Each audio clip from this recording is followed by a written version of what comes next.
I'm only going to speak for about 15 minutes because I wanted as much time as possible for Q&A because I sense that there hasn't been much so far, and also because I'm always very excited about hearing other people's views and questions.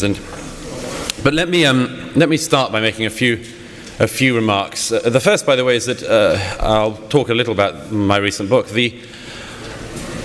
It's always rather difficult to understand another country, let alone another continent or another culture. There are things you have in common, there are things which seem bizarre when you look at them from outside, and there are things that look recognizable, there are things that rhyme. There are an enormous number of similarities between where I'm from and where most of you are from, and an enormous number of differences too.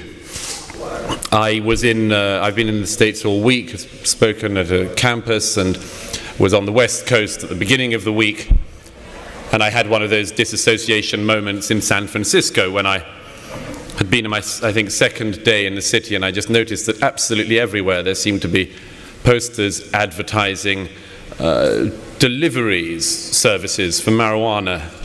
And I thought, this is interesting, because if there's one thing, it seems to me, that San Francisco doesn't need, it's easier access to marijuana. More of it, just so that people who smoke it don't even have to go down the street. But there are lots of similarities between our societies as well, and one of the, I suppose, most gratifying things since The Strange Death of Europe came out in June here in the US is the number of people who have come over to me and written to me from America, from Canada, from Australia, and said, this book is about us, isn't it? And perhaps I could start by just saying a little about what it is about, and you'll get some of the resonances. The Strange Death of Europe centers on the 2015 migration crisis, which you'll all remember was the moment when Angela Merkel massively exacerbated an already existing problem by announcing unilaterally that the external and internal borders of Europe were basically dissolved. In a single act, the mass movement of people that had been going on for decades sped up exponentially, so that Germany in a single year took in an additional 2% of its population, that Sweden took in an additional almost 3% of its population. This is all part of a pattern, I say, that has been going on for many decades, and just like those previous decades, what happened after the 2015 crisis was that politicians and the media found excuses to justify something that would have happened anyway. So, for instance, German citizens and others were told that this mass migration, millions of people into Europe, would be a net economic gain for their society, that it would enrich their society. Now, actually, all of the studies that I've gone over in this show that, at best, most such migration cannot be called to be any kind of economic gain.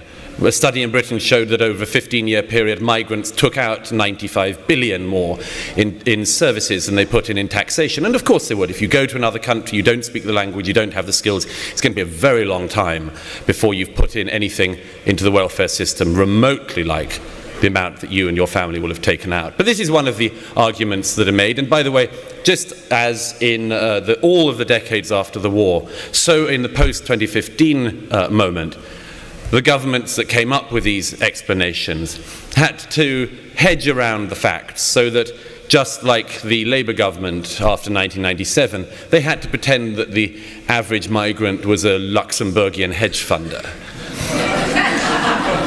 And this is just one of the lies that gets told to the people. Because once that one is shot down, once, for instance, you notice that the number of people who've been added to Germany's welfare bill in the last year is almost exactly the number of the people who came in 2015. Once you go over that lie, you get to another one, which the German people and others were told, which is that we are an aging population, we are a greying population, and that therefore we need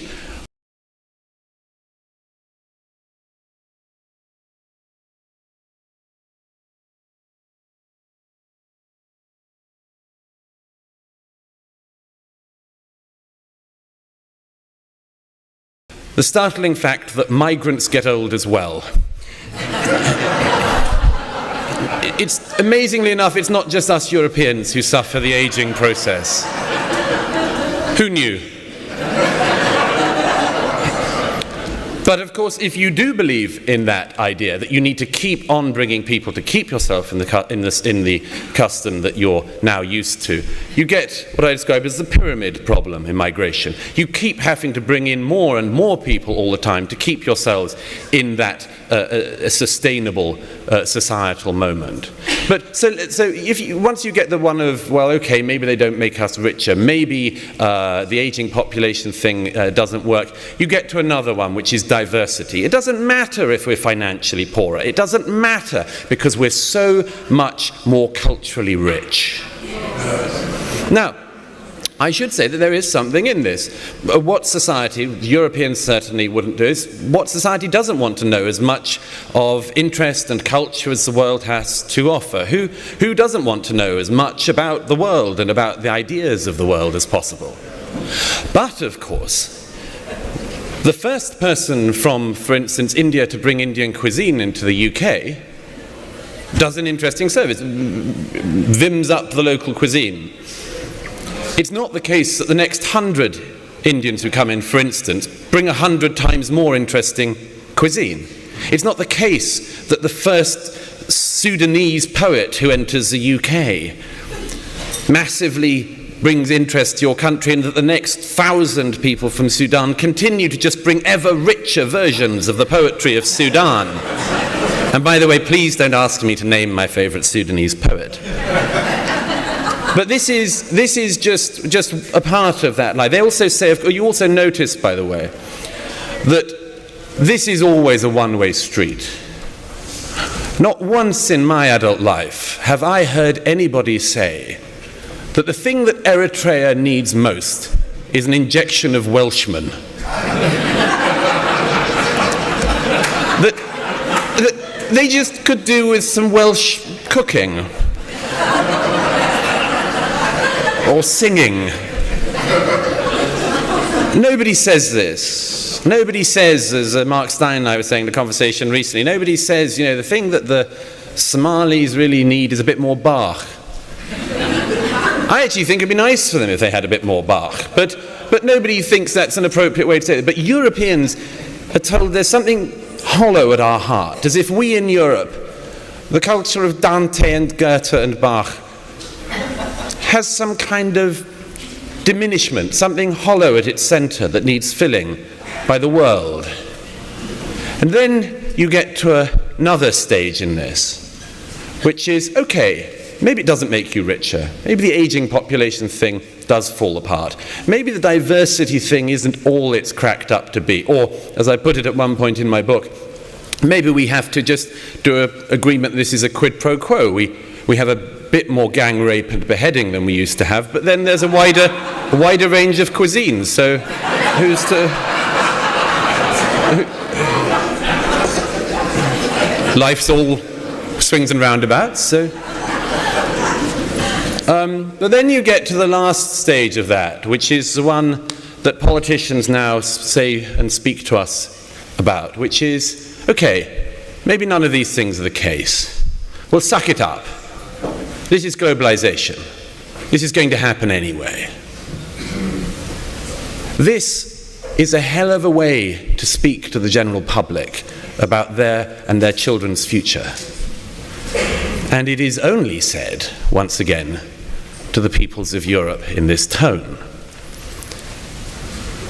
So, I explain at great length not just the stats and the results of my travels across not just all of Europe, but many of the countries that the migrants have been coming from, trying to explain in as much detail and with much honesty as possible the reality of the situation that my continent now faces, but also to explain the deeper underlying reasons why this might be happening. Because it seems to me that what I describe as the strange death of Europe, I say in the opening line, Europe is committing suicide, or at least its leaders have decided to commit suicide. Whether the publics agree to go along with that or not is another matter. Now, this strange death, this suicide, seems to me to be a very unnatural thing to happen in nature. And so there must be, and I posit that there are, deeper underlying reasons for it. One is what I described, taking it from the French philosopher Pascal Bruckner, to be the tyranny of guilt, this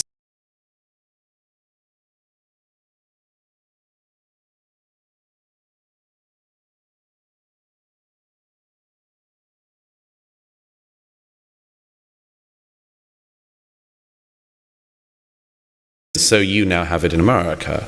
The original sin of slavery, the original sin of racism, and the European versions of the original sin of colonialism, and so on. Again, it's a one-way movement. And of course we fall for it, as everybody who has children, grandchildren, or has attended an American campus in recent years knows. If you say to a student, and I do it quite often, what is your solution for instance, the problems that Nigeria currently faces? They have no solutions, they have no suggestions, very few of them can point to the country on a map. But the one thing they all can be sure about is that at some point it must have been their or their ancestors' fault. The fastest fast track to look like you're a knowledgeable young person is to blame yourself and your own society. And, as I say at another point in the book, this is the problem that I'm told we get to, the big problem I'm told, I stress, that masochists always risk, which is what happens to them when they meet a real sadist. And Europe is meeting a real sadist. So you think you're appalling, empty, barren, rubbish, guilty. We agree.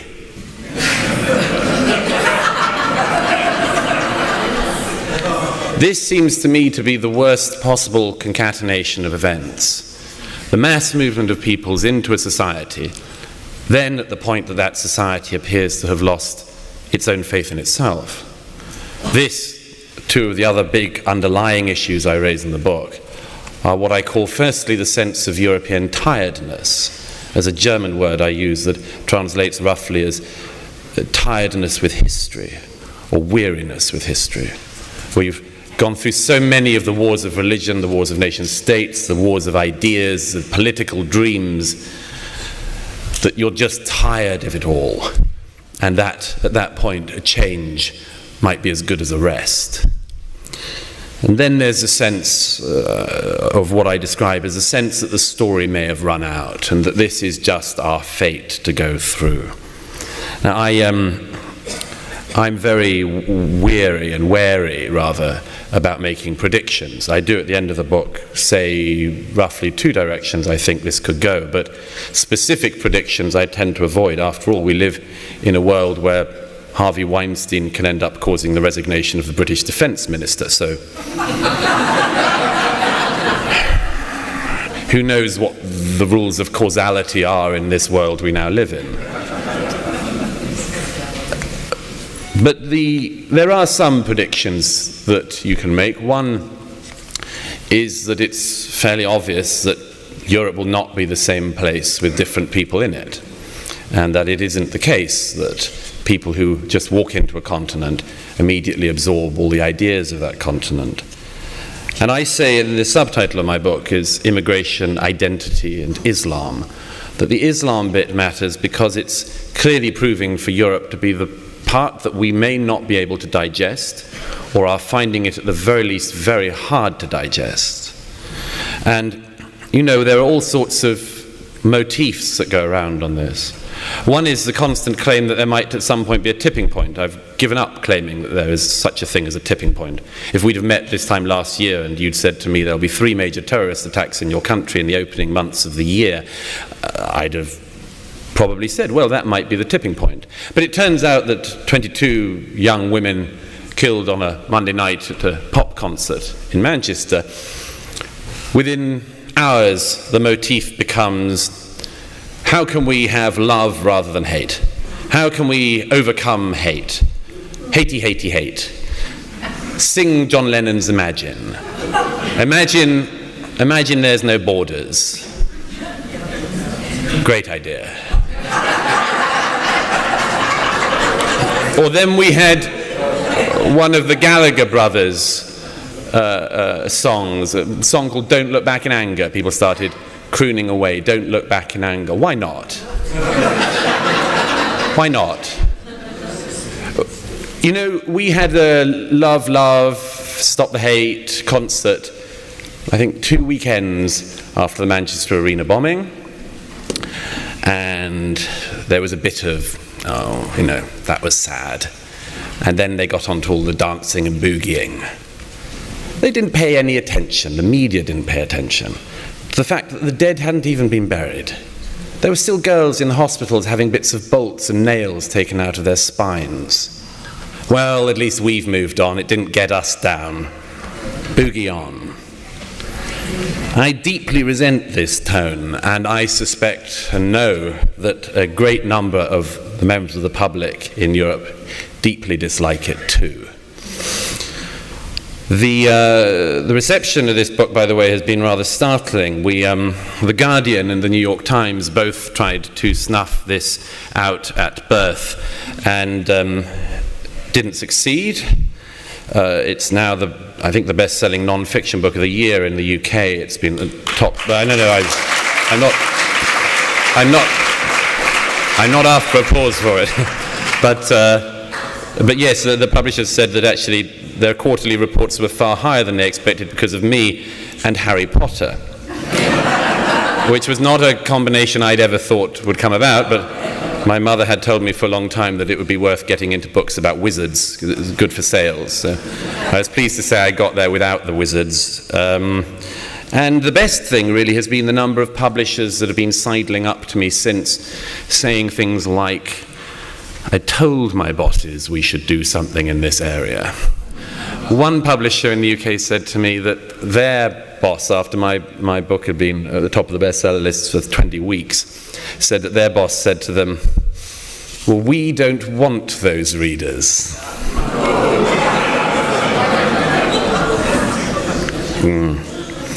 Love his shareholders to know that. But anyway, we have, for the time being, continued this period of keep calm and carry onism, of ignoring the facts. But at some point, they will inevitably catch up with us, and that's what the latter part of my book is about. There are people, of course, who don't care at all about this. I spoke to somebody the other week who said, well, it doesn't matter to me because I won't be here. It, among other things, that point of view breaks down what I regard as the central pact of civilization, which is that it's not just about you. That, as Edmund Burke most famously and brilliantly said, that civilization is a pact between the dead and the living and those yet to be born. And you have to hold that pact together, every bit of it. And to give it up and to break a part of that pact is to break everything that you should be loving and cherishing. Now, there are plenty of people today who are attacking us in Europe with genuine hate, just as there are here in America. But the one thing that they never take account of is that we are not just motivated in response by hatred and justified hatred at times, but also by love. Love of everything that we hold dear. Love of entire culture. Love of country. Love of family. Love of neighborhood. And love of everything that's gone before us. And that it would be the worst thing in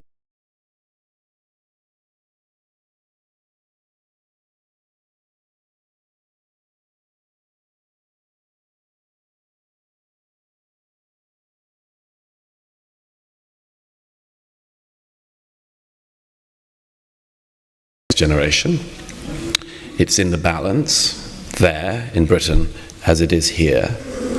But in the years ahead, we're all going to be walking through this same swamp. I'd like to hand over to you for questions. Thank you.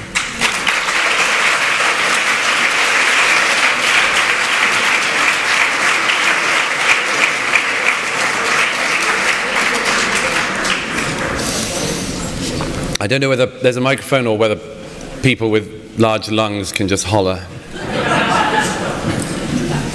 Yes, hello, Mr. Murray. Thank you very much for a great speech. I have one question, sir. What do you believe is your prognosis for Eastern Europe? You know, Orthodoxy and the former Soviet republics, Warsaw Pact, they're not as willing to embrace this multiculturalism and this disease that affects Western Europe. What do you think is the prognosis for them? Very good and very important question. I have a section in my book called Why Eastern Europeans Are Different. You're right. I was in Hungary again a couple of weeks ago. The Polish translation of my book just came out. So, I mean, speaking there, they have a different, totally different view on this. I think there are lots of reasons, but the central one I suggest is that Eastern Europeans have retained what a great Spanish philosopher described as the tragic sense of life. The thing that we in Western Europe, and I think large numbers of people in America have forgotten, which is, as I say, the tragic sense of life. Life as we have it now is highly unusual, historically speaking. We're extraordinarily lucky with what we have, and we think that this luck goes on forever. The Eastern Europeans remember that differently. They get swept aside from one side, and just as they get rid of that, they get swept aside from another. They got no time off from history. And they remember this. They remember that even the things you care about most can be destroyed utterly by people who are utterly unworthy of them. And I think we've forgotten that in the West. But they have good reason to keep that memory. And as a result, I think that their future will be very different. Somebody else. Gentleman there. Yes, thank you so much for being here today. Here in the United States, there's also another line that we face, which is, as we discuss these issues of immigration, particularly with respect to Muslim immigration, we are told we are a nation of immigrants, and particularly in certain aspects, for example, in the Jewish community, if it were not for the United States, we would not be here, my family would not be here. How do you go and address that particular core issue? We are a country with a history of welcoming others. We are welcoming the different people. I, of course, respond, why welcome people that don't share your values? Sure. What say you? It's a very important question. There are several things. There are two critiques of this book which I found interesting, but this one is one of the most interesting. Yes, America is a nation of immigrants. It's true. Of course, it's not true with Britain. And it's not true with most of Europe. Actually, we've had very, very static populations. So that, to give you a quick example, everyone talks about the Huguenots, the French Protestants who came over in the 17th century. 50,000 French Huguenots, French Protestants, came over after 1683. And 1681, sorry. And that, by the 1990s, was an average of 6 weeks of migration into the UK. So we still talk about the Huguenots, which was a one-off, when that's going on all the time now. And of course, the French Huguenots, French Protestants, had a better chance of integrating into Britain than, say, a Nigerian Muslim is going to.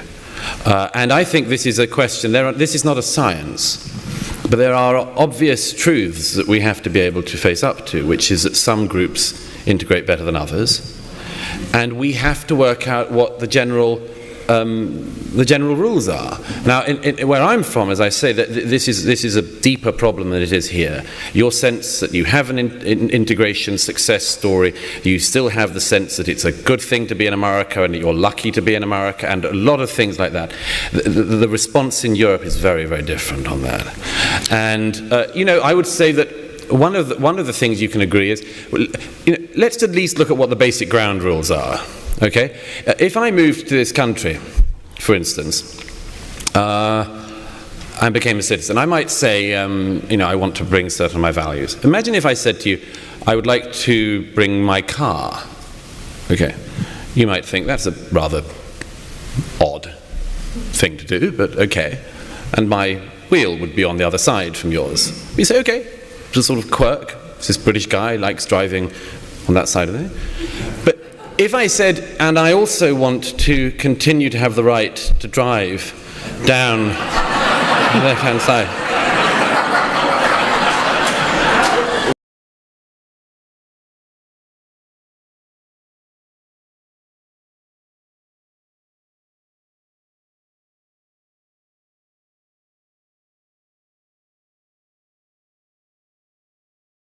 question in American context, because there are so many people here who think, like a lot of Jews do in Europe, oh my gosh, what if this is about us? But it's not about you. It's about the people who don't want to join the you. And that's a big challenge we're all going to have. Can I have time for one more question? We have time for one more, and then I'll ask question. everyone to stay in their seats because Milo will be coming up as soon as Douglas leaves the podium. So Jerry gets the last question. It's kind of been easy to get into the minds of the ruling elites as far as this collective guilt. But how do you account for the phenomenon, I think was it in Nottingham, where you have blue-collar police who are actively suppressing the ongoing rapes of British girls by Muslims? How do you account for that? Is equivalent to the concentration camp guards, or how do you put it together? Well, because they are trying to ring-fence and defend what they believe, rightly or wrongly, to be the religion of our time. I mean, like all belief systems, it shatters in a very ugly fashion. But we've been trying to sustain a whole set of unsustainable ideas. And one of them is this idea, as I say, that people don't bring their own ideas when they move into a culture. They're all the same. The moment you walk over the border, you immediately get 21st century ideas about women and everything else. So these policemen who are in this position of, they're having to police that. They're not just policing criminality or crimes. They're trying to police the culture. They're trying to hold together the whole thing. And I've spoken to many people who have gone through this cognitive dissonance. It's the same reason why in Britain at the moment, if your house gets burgled, if you get robbed in the street, it's very likely the police will tell you they don't have time to look into the crime. Whereas if, as some people present know, you send out a tweet with the wrong tone of joke in it, they'll be all over you. So as I say, this is just one part of that phenomenon. Now, I'm aware that I've got Mike Finch standing to my left, which usually is of great pleasure always, but it also almost certainly signals a change in speaker. But can I just say, I've got to sadly go up to New York after this, but and it's such a pleasure always to be here at Restoration. It's an enormous pleasure to meet so many friends and to see so many heroes, one of whom is walking down the aisle as we speak. But thank you for your time, and I hope to see you another year. Thank you.